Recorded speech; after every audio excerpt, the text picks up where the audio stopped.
કે આપણું નામ શું? Kishanbhai mayor advocate Bhavnagar.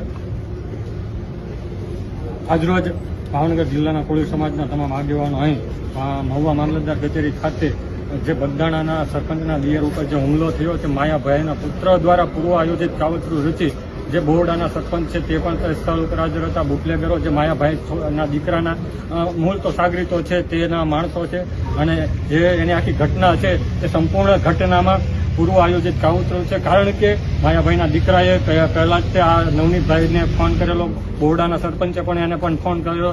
માત્ર ને માત્ર જે ઘટના ઘટી હતી કે બોમ્બેના એક ટ્રસ્ટી છે તે બગદાણા ખાતે ટ્રસ્ટમાં મેનેજિંગ ડિરેક્ટર તરીકે છે કે કેમ તે પ્રશ્નને અનુસંધાને માયાભાઈએ માફી માંગી હતી. તે માફી માંગી તે માયાભાઈના દીકરાને ગમેલું નહીં. તેને માત્ર ઈરાદો બનાવી પૂર્વ આયોજિત કાવતરું રચી આ સરપંચના દિયર પર હુમલો કરી તેમને ગંભીર ઇજાઓ પહોંચાડવામાં આવી છે. આ ગંભીર ઇજાઓને લઈને આ જે એફઆઈઆરમાં છે તે વિવિધ કલમોનો ઉમેરો થાય, યોગ્ય નામનો ઉમેરો થાય તે અનુસંધાને આજરોજ મામલતદાર કચેરી ખાતે અમે આવેદન આપ્યું છે. જો આવનારા 3 દિવસમાં આ યોગ્ય કાર્યવાહી નહીં થાય તો સમગ્ર જિલ્લામાં અને ગુજરાતમાં કોળી સમાજના તમામ લોકો પોલીસ સ્ટેશનના ઘેરાવો કરશે. તેમજ બગદાણા ટ્રસ્ટ ખાતે પણ અમે બહોળી સંખ્યામાં ભેગા થઈ અને આંદોલન કરીશું. જય જય કોળી સમાજ. જય જય. સમાજને બિલકુલ ચિંતા કરવાની નથી. એક વાત ધ્યાનમાં રાખજો મિત્રો, જે ચબરબંધીઓ હશે ને એને સજા અપાવવાની થાય છે. હું નવનીત આપણો આ છોકરો છે ને એના અનુસંધાને હું એને તરફથી એમ કહું છું, તમારો બધાનો આભાર. એક અવાજે તમે બધા ભેગા થઈ ગયા મિત્રો. આવું રાખજો. મીડિયા વાળાને જરા બાઇક લેવે ને તો આ લેજો છે. હું બોલું છું, હું એટલા માટે અહીંયા આવ્યો છું.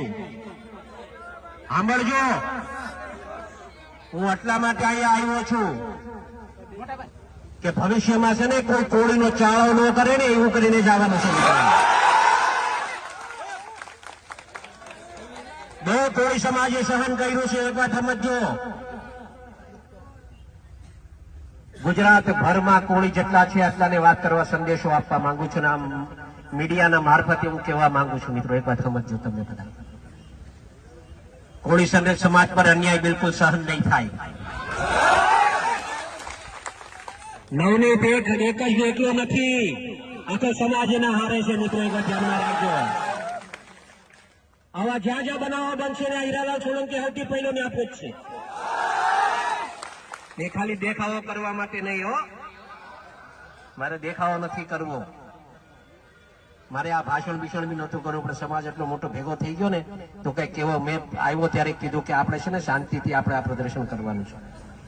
જેને ન્યાય અપાવવાનો છે ને ન્યાય અપાવીશું આપણે, એમાં મૂંઝાતા નહીં તમે કોઈ. અગાઉ પણ કીધું છે, આજે પણ કહું છું કે અમે જે કઈ છીએ એનો સૌથી મોટો કોકનો ફાળો હોય તો આ સમાજનો ફાળો છે મિત્રો. એ ક્યારે અમે ભૂલશું. લોકોને જે વાત કરવી હોય એ કરવા દેજો. મેં મોટા ભાઈ યારે હમણાં વાત કરી, ભાઈને કીધું મેં કે ભાઈ સોમવારે તમારે મારા હારે આવવાનું છે. એમ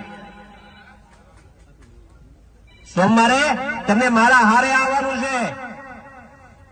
અમે હોમ મિનિસ્ટર સાહેબ પાસે, સીએમ સાહેબ પાસે અને અહીંયાથી એક માંગણી હમણાં કરતો જાઉં છું. આપ સાંભળો, એમ કહેતો જાઉં છું કે અમે સોમવારે ન્યા પહોંચીએ ને એ પહેલા તો પીઆઈ ની બદલી થઈ જાય ને એવું કામ કરે.